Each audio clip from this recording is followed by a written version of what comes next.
সকাল সকাল কই যাও বয়তি? আজকে তো 21শে ফেব্রুয়ারি। ও হ্যাঁ হ্যাঁ, এই দিনে আমি প্রতি বছর শহীদ মিনারে গিয়া গান গাই। ও, যারা ভাষার জন্য শহীদ হইছে তাগো প্রতি শ্রদ্ধা জানানো একজন গায়নের জন্য তো ফরজ। চাচা, আজকে প্রথম আমি স্টেজে গান গাবো। বাহ, তাই নাকি? হ্যাঁ চাচা।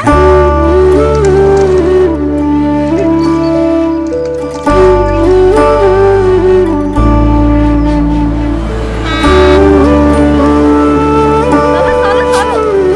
আসতেছে আমার।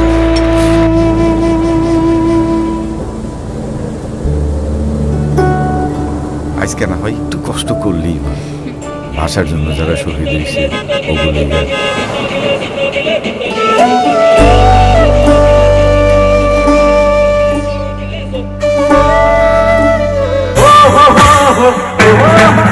বাজান, আজকে না 21শে ফেব্রুয়ারি, শোকের দিবস।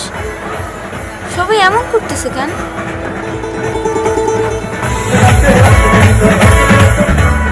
আরে ভাই, আরে আপনি আবার আসতে গেলেন কেন?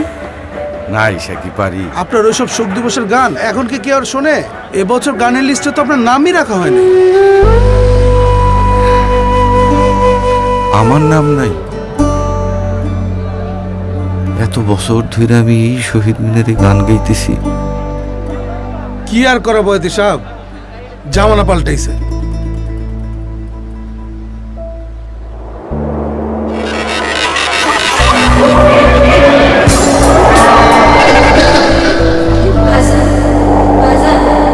ভাইজান, আমরা শহীদ দিবসে গান গাবো না? কও ভাইজান। নিশ্চয়ই গাম্মা। আয়। সুধী দর্শক, আমাদের আনন্দ মেলায় পরবর্তী শিল্পী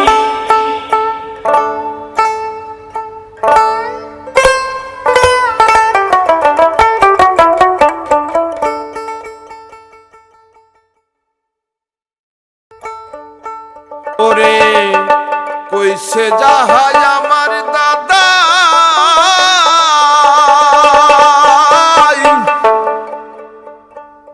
কইছে যাহাই আমার বাবা। এখন কাউ দেখি ভাই, এখন কাউ দেখি ভাই, এই মুখে কি অন্য কথা শোভা পায়? ওরাই আমার মুখের কথা কায়রা নিতে চায়, ওরা কথায় কথায় শিকল পরায় আমার হাতে পায়। ওরাই আমার মুখের কথা কায়রা নিতে চায়, ওরাই আমার মুখের কথা কায়রা নিতে চায়। কইছে যাহাই আমার দাদা, কইছে যাহাই আমার বাবা। এখন কাউ দেখি ভাই, এই মুখে কি অন্য কথা শোভা পায়? ওরাই আমার মুখের কথা কায়রা নিতে চায়, ওরাই আমার মুখের কথা। যারা মায়ের ভাষার জন্য প্রাণ দিয়েছে তাদের পবিত্র স্মৃতির প্রতি শ্রদ্ধা জানাতেই 21শে ফেব্রুয়ারি। তাই আসুন বাংলা ভাষা আর সংস্কৃতির সুমহান ঐতিহ্যের সাথে উদযাপন করি এই দিনটিকে।